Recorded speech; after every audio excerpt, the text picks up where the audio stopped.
Hello students, welcome back. आज हम लोग बात करेंगे क्रेडिट क्रिएशन और डाइवर्जन इफ़ेक्ट के बारे में। ये हमारा यूजीसी नेट कॉमर्स का, जिसका कोड 08 है, उसका यूनिट 1 का टॉपिक है। तो उसको हम लोग आज डिटेल में पढ़ेंगे इसके बारे में, trade creation and diversion effect. तो सबसे पहले हम लोग स्टार्ट करते हैं, क्या होता है ट्रेड क्रिएशन।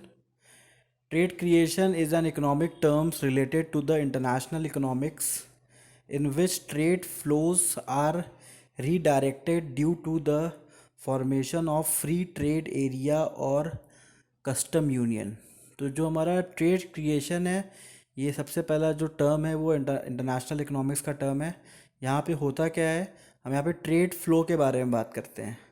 ठीक है, जहाँ पे हम कोशिश करते हैं जहाँ पे ट्रेड फ्लो हो, कहाँ पे ट्रेड फ्लो हो, फ्री ट्रेड एरिया में। जो भी फ्री ट्रेड एरिया है, जहाँ पे ऐसी कंट्रीज़ हैं जो कि कोई भी टैरिफ नहीं लगाती हैं बाहर के इन्वेस्टर्स के लिए, ताकि आप आएँ और उनके कंपनी में खूब सारा ट्रेड करें। ठीक है, तो उन पर्टिकुलर लोकेशन के बारे में हम लोग यहाँ पे बात करते हैं। The issue was firstly brought into the discussion by Jacob Wiener 1950 together with the trade diversion effect। तो ट्रेड क्रिएशन का जो पहला मतलब ये जो पॉइंट था, इसका डिस्कशन 1950 में जैकब के द्वारा हुआ था। और इसी के साथ साथ ट्रेड डाइवर्जन इफेक्ट के बारे में भी, ट्रेड डाइवर्जन का भी एक कॉन्सेप्ट जो भी हम लोग आगे डिस्कस करेंगे, वो भी इसी समय आया था। In the former cases, after the formation of the economic union, the cost of the goods considered is decreasing, leading to the leading to an increase of the efficiency of economic integration. Hence, trade creation essences is an elimination of the custom tariff on the inner border by unifying states, uh, causing further decrease of price of the goods. While there may be cases of the few trade flow creation of goods between the states decided to economically integrated। तो trade creation से फ़ायदा क्या हुआ? Trade creation से सबसे अच्छा फ़ायदा ये होता है कि जो गुड्स का ट्रेड होता है वो बढ़ जाता है। ठीक है, बहुत ज़्यादा प्रॉफिट होने लगता है। क्यों? क्योंकि गुड्स का ट्रेड बढ़ने का कारण क्या होता है, गुड्स जो होता है वो हमारा सस्ता पड़ने लगता है। सस्ता पड़ने लगता है मतलब कि हम अपना गुड्स पहले जिस कंट्री में बेचते थे, वहाँ पे हमको पहले कंट्री में एंटर करने से पहले टैरिफ देना पड़ता था। तो टैरिफ देने की वजह से गुड्स का दाम बढ़ जाता था, तो इसीलिए लोग कम गुड्स खरीदा करते थे। लेकिन जब से ट्रेड क्रिएशन कॉन्सेप्ट आया, उससे क्या हुआ, हमने फ्री फ्लो ट्रेड को कंसिडर किया कि चलो हम टैरिफ नहीं लगाएंगे, आप आराम से किसी भी कंट्री में जाके हम गुड्स सेल करेंगे। तो आपस में जो कंट्री इसमें सहमत होती है, जो कंट्री रेडी होती है कि हाँ हम इसको सपोर्ट करेंगे, तो वहाँ पे फ़ायदा क्या होता है कि वहाँ पे गुड्स सस्ते बिकते हैं और बिज़नेस ज़्यादा होता है, क्योंकि टैरिफ्स नहीं लगते हैं, टैरिफ एकदम फ्री हो जाता है। नेक्स्ट आते हैं, the opposite take place in the case of trade diversion, where the trade flow is divert from the actual cause affected pattern state to the less efficient one, but which become the member of the economic union and made its good cheaper with a union but higher compared with the rest of the world. In particular, both the trade creation and the trade diversion effect take place due to the formation of economic union. Efficiency of the economic integration or the specific union right now is assessed as a final outcome between the trade creation and diversion effect. It is a cost effective in case of prevailing of the trade creation effect vice versa। तो diversification effect में क्या होता है, यहाँ पे हम लोग जो गुड्स होता है उसके प्राइस को मेंटेन करते हैं। ठीक है, जैसे यहाँ पे लिखा है trade diversion, where the trade flow is diverse from the actual cost efficient pattern state to less efficient one. मतलब जो हम भी मतलब कम से कम हमारा जो कॉस्ट हो, हम प्लान करते हैं कि कम से कम सस्ते से सस्ते में कोई भी गुड्स को हम सेल कर सकें। तो इसीलिए दोनों ही जो हमारे टॉपिक्स हैं वो हमें ट्रेड को बढ़ावा देते हैं। ठीक है, नेक्स्ट आते हैं occurrence of trade creation. When a custom union is formed, the member nation establish a free trade area among themselves and a common external tariff on the non member nation। तो जब trade ये member जब ये establish किया गया custom union, तो उस समय कुछ कंट्री साथ में आई और वो जो मेंबर्स कंट्री थी आपस में उन्होंने फ्री ट्रेड कर दिया और थोड़ा मोड़ा टैरिफ लगाया जो नॉन मेंबर्स नेशन थे कि वो अगर ट्रेड में आएंगे, अगर वो हमारे इसके कस्टम यूनियन के मेंबर नहीं हैं तो उस कंडीशन पे उनको कुछ ना कुछ टैक्स तो देना पड़ेगा, टैरिफ देना ही पड़ेगा। As a result, the member nations establish greater trading ties between themselves. Now, the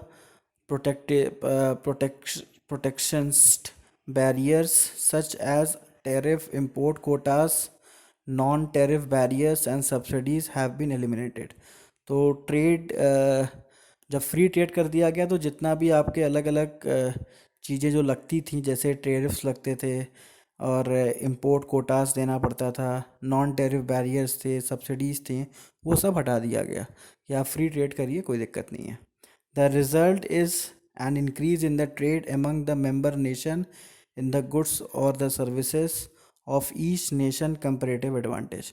तो दो सारे ही नेशन जो मेंबर कंट्रीज़ में थे वो सबको फ़ायदा होता था, क्योंकि भाई सिंपल सी बात है, सामान सस्ता अगर बिक रहा है तो हर एक आदमी ख़रीदेगा। तो हर एक कंट्री फ़ायदे में थी, जितनी भी मेंबर कंट्रीज़ थी वो फ़ायदे में थी, क्योंकि आपस में उन्होंने ट्रेड बैरियर्स हटा दिए थे और जो भी टैरिफ का सिस्टम था वो उन्होंने हटा दिया था। तो दोनों ही कंट्रीज़ को, मतलब सारी कंट्री जो मेंबर थी वो एडवांटेज में थी। In other word, increase in the trade cause greater revenue. तो ट्रेड बढ़ने से उनका प्रॉफिट भी बढ़ रहा था, उनके रेवेन्यूज़ भी बढ़ रहे थे। नेक्स्ट आते हैं down side of trade creation. क्या डाउन साइड आया इसमें? The creation of the trade is important to the nation entering the custom union in the increase of specialization may hurt other industries. Argument for the protectionism such as infant industry argument, nation defenses, outsourcing, and the issues with the health and the safety regulation are brought to the mind.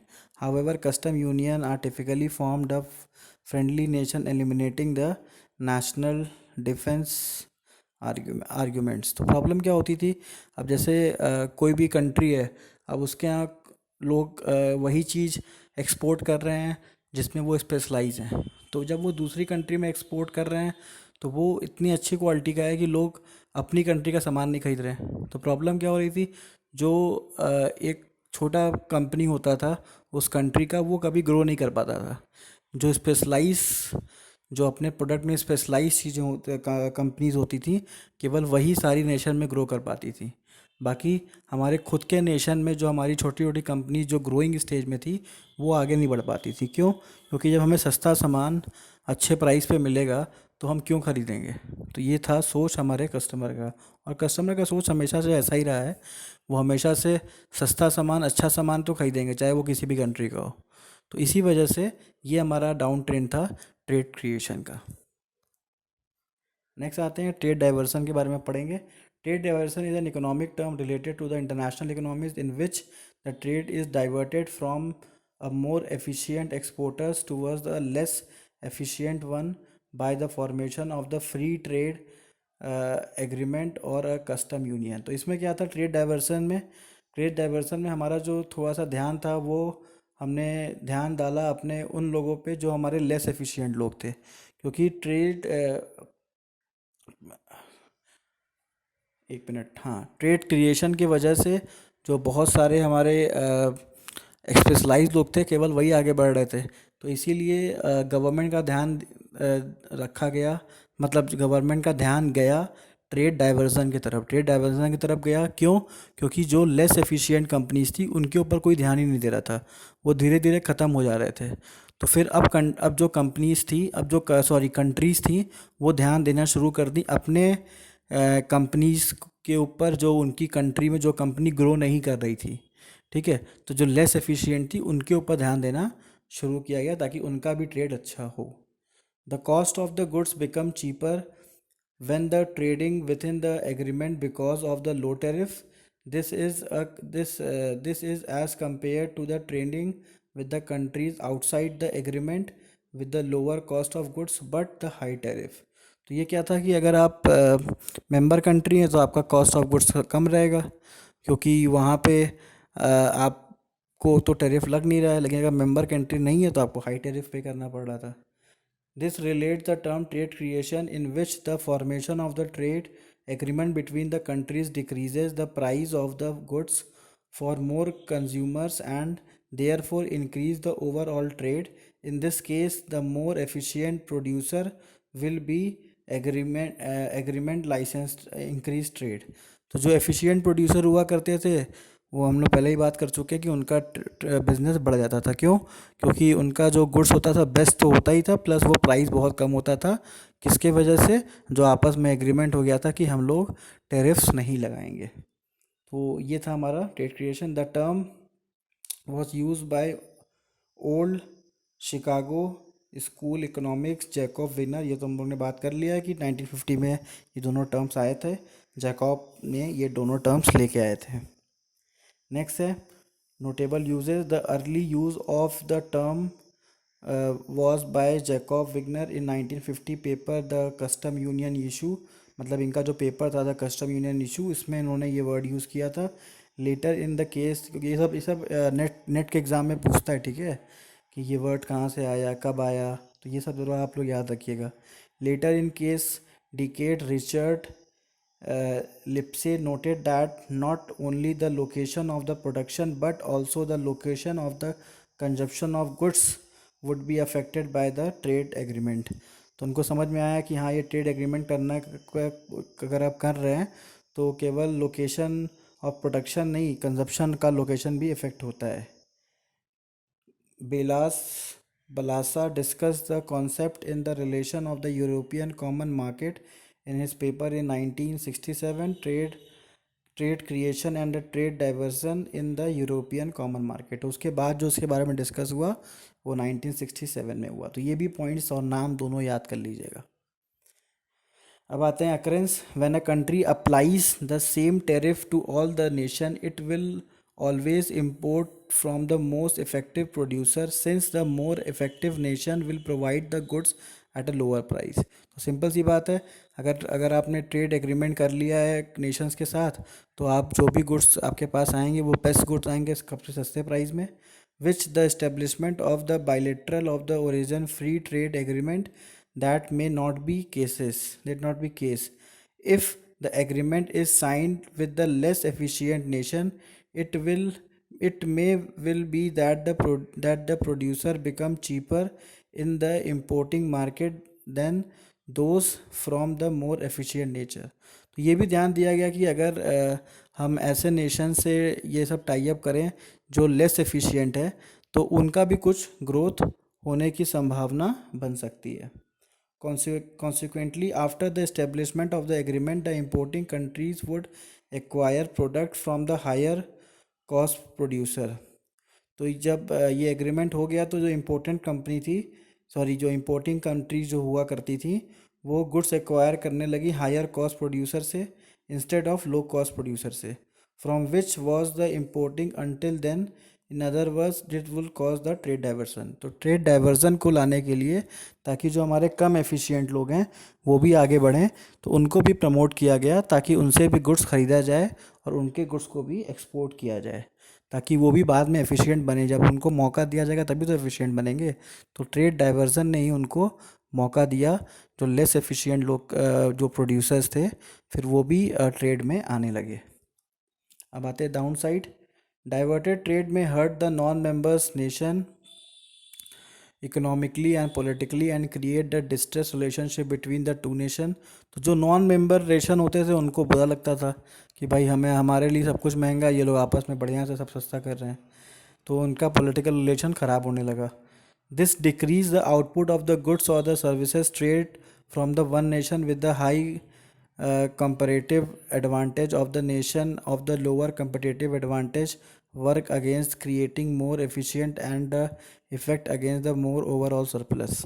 तो अब जब हम trade diversion पे work करने लगे तो diversion में हम क्या करते थे, जो कम एफिशिएंट लोग थे उनको हम प्रमोट करने लगे, तो जो हमारे अच्छे एफिशिएंट लोग थे उनको बुरा लगने लगा कि भाई हमारा गुड्स तो ले नहीं रहे हैं, तो उनके सरप्लस कम होने लगे। It is widely believed by the economists that the trade diversion is harmful to the consumer। Simple सी बात है कि ट्रेड डाइवर्जन जो होता है इकोनॉमिक्स के हिसाब से कस्टमर के लिए हार्मफुल होता है। क्यों? क्योंकि आपको भले ही उनका फ़ायदा हो जाता है जो बिजनेसमैन है, लेकिन कहीं ना कहीं हमारे जो कस्टमर हैं वो तो प्राइस पे कर ही रहे हैं, लेकिन उसको उनको अच्छे क्वालिटी की गुड्स नहीं मिल रही हैं। तो वो ट्रेड डाइवर्जन जो होता है वो कंज्यूमर के लिए हार्मफुल होने लगा। The dynamics of the trade diversion was described by Ravshabek Dilomov in 2009. He used similarity of the trade flow to the flux of gas or liquid stimulation by the pressure differences with the flow of the trade flow are stimulated by the price differences. This allows use of the Navier-Stokes equation for the integration of a dynamic of the trade flow. तो फिर से इसमें modification किया गया 2009 में, नए paper इसमें issue किए गए इस पर्टिकुलर पॉइंट को लेके, और इसमें और भी कुछ सारे चेंजेस किए गए जो कि डायनेमिक ट्रेड फ्लो को पे ध्यान दे, मतलब हम दोनों चीज़ पे ध्यान दें, क्रिएशन पे भी और डाइवर्सिफिकेशन पे भी। थैंक यू स्टूडेंट्स, हमारे चैनल को लाइक करिए, सब्सक्राइब करिए और शेयर भी करिए। Thank you.